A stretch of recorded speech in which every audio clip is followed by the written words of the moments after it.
Today on CityCast Philly, did you know Pennsylvania has the second largest number of dairy farms in the country? With 5,000 farms, we're just behind Wisconsin. That's according to the Center for Dairy Excellence. So let's build the ultimate local cheese board with an expert who says Philly might have some of the best in the U.S. It's Thursday, January 25th. I'm Trenae Nuri, and here's what Philly's talking about.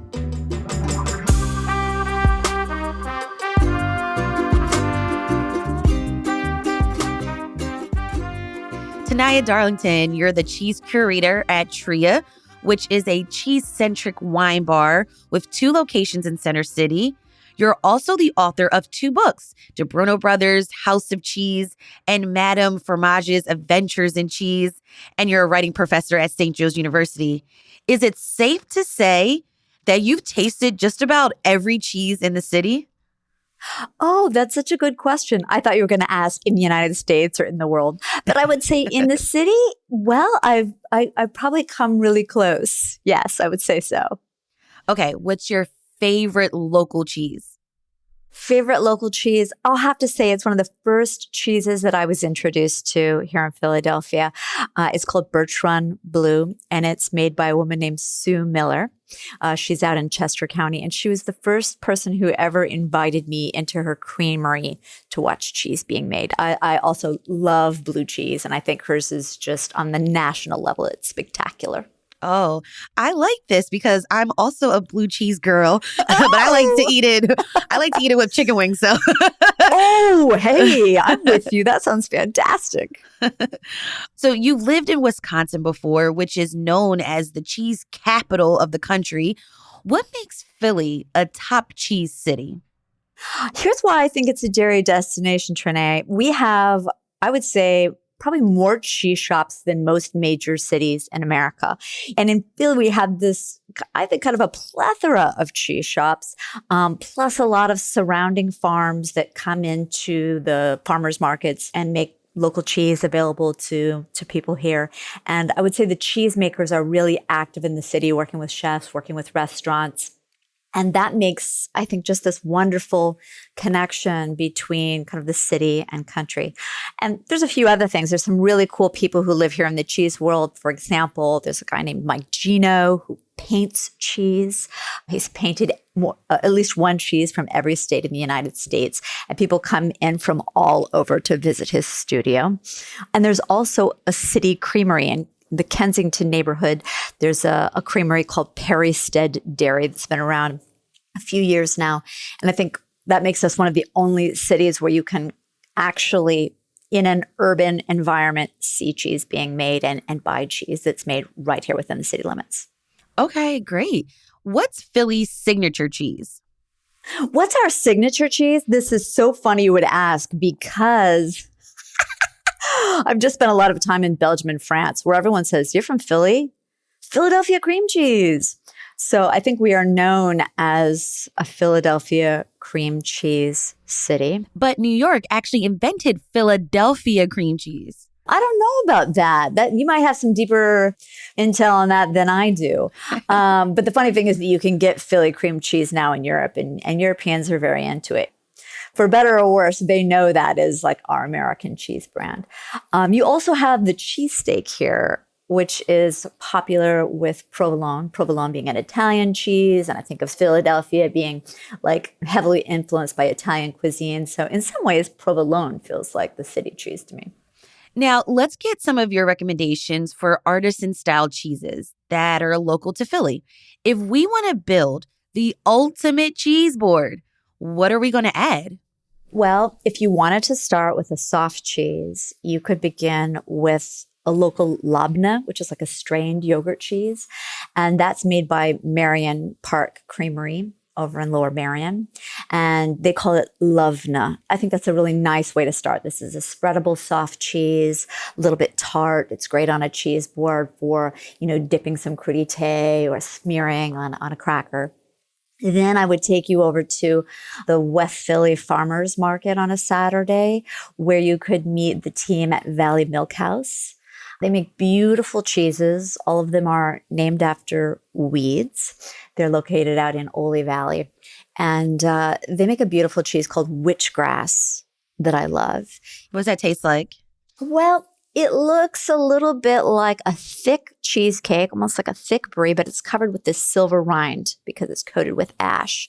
And so I would say it's in line with like a triple cream. It's really buttery, rich, but it's young, so it's full of moisture.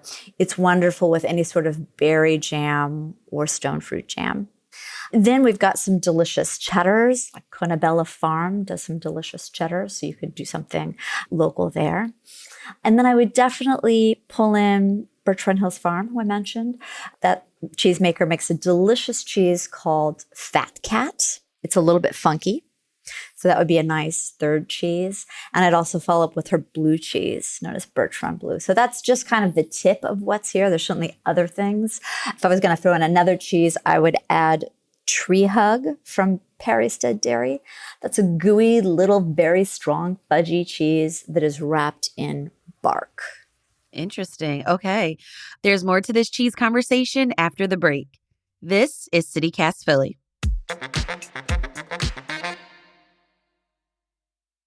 Now, how did you get into the cheese scene in Philly? I have to credit DeBruno Brothers in the Italian market. I moved to Philadelphia from the state of Wisconsin in 2009, and they were really my first stop. I was homesick for cheese. I went to the counter on like a Tuesday morning, and the shop was empty. And I was blown away by how friendly the cheesemongers were, and also just how many cheeses were on the counter. It was more cheeses than I'd ever seen before, more than 300.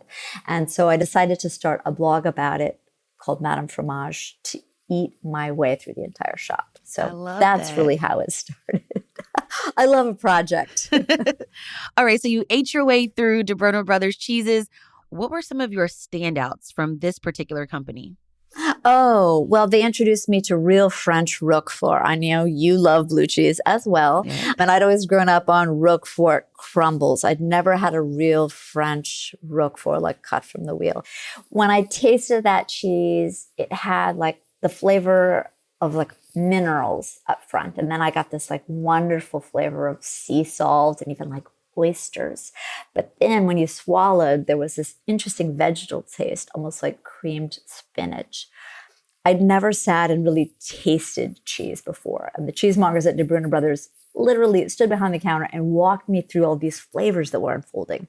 That was a mind-blowing taste sensation for me. Just so many flavors.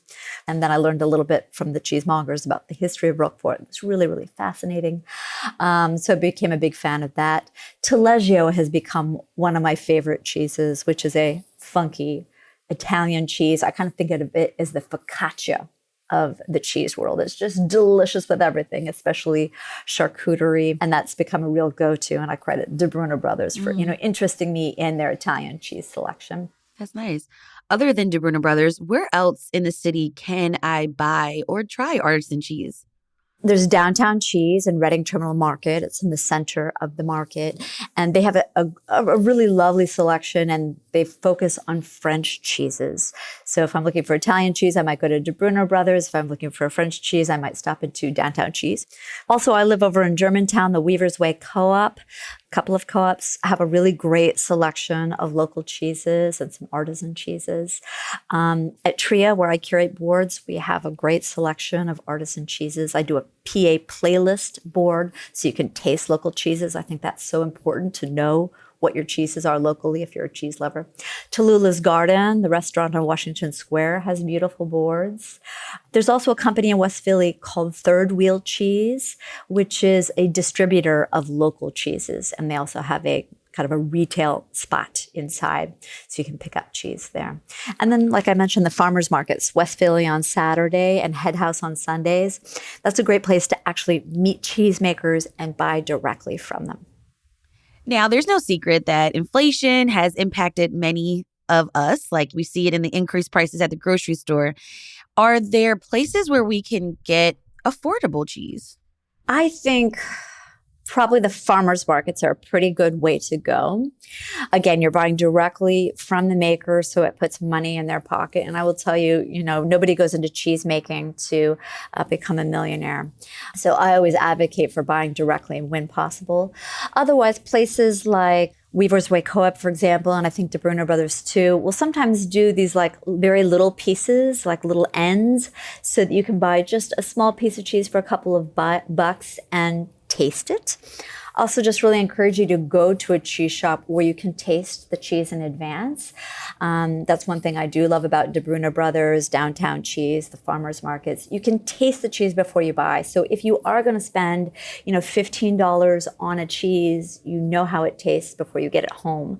So I hope that's helpful. I mean, really good cheese is not inexpensive like any other really good product, but I think you can be smart about what you buy and, take a chance on something new by going into a counter where you can taste. Thanks for those tips. Are there any etiquette for tasting cheese at a cheese shop? Oh, that's such a good question. Well, if you talk to the cheesemongers, I think what they would tell you, and also cheese makers working at farmers market, they really appreciate it if you're going to come to taste that you are planning to buy and that you're not just there to graze on samples and walk away, right? They spend a lot of time on these products and time, behind a counter. So I think they hope that you'll be a serious cheese lover and also respectful. Also, I think you should know that you can ask any question. And if you are overwhelmed by the selection, ask the cheesemonger for a little advice, or the cheesemaker. Say, I'm new to this, but tonight I'm going to open a dark beer. Which of your cheeses would you recommend? Or, hey, I'm having some friends over. I want to surprise them with something really unusual. What do you have? Or, what did you take home this past week that's like really delicious right now? Feel free to invite some education on the part of the cheesemonger or the cheesemaker. They are there to chat cheese with you. So feel free to engage.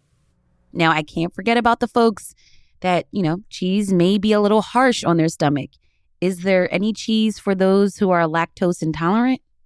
I'd say if you're truly lactose intolerant, it might be difficult. If you're lactose sensitive, the thing to remember is to stay away from the fresh cheeses. Anything creamy contains whey, which is the liquid part of cheese, and that contains the lactose.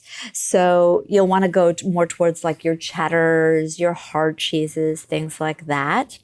In fact, some companies now are advertising their hard cheeses as lactose-free because during the aging process, the lactose breaks down except for like a minuscule amount. You can also try goat cheese or sheep's milk cheese. They tend to be easier to digest for some people than cow's milk cheeses. So those are good places to start. I want to go back to that question of what is Philly's signature cheese? And you mentioned the Italian cheese, provolone. We've talked about so many cheeses, where you can buy them in the city, the etiquette, all of that. What about Cheez Whiz? This is the cheese product that comes from the can that people order on cheesesteaks. What's your opinion on Cheez Whiz? I mean, I think there's a cheese for every situation, right? I'm not sure there's any cheese in Cheez Whiz. As you even said, it's a cheese product. There might be some like powdered cheese in there or something like that. I mean, each person to their own. But if I'm eating a cheesesteak, usually I want like the most delicious mushroom brie under it, or at the very least, I want, provolone and peppers. Okay, that I've got to try. Tanaya Darlington, cheese curator at Tria, thank you so much for all of these recommendations and for joining me on CityCast Philly. Thank you so much, Trinae. Check out all the places we talked about in this episode by clicking the links in our show notes.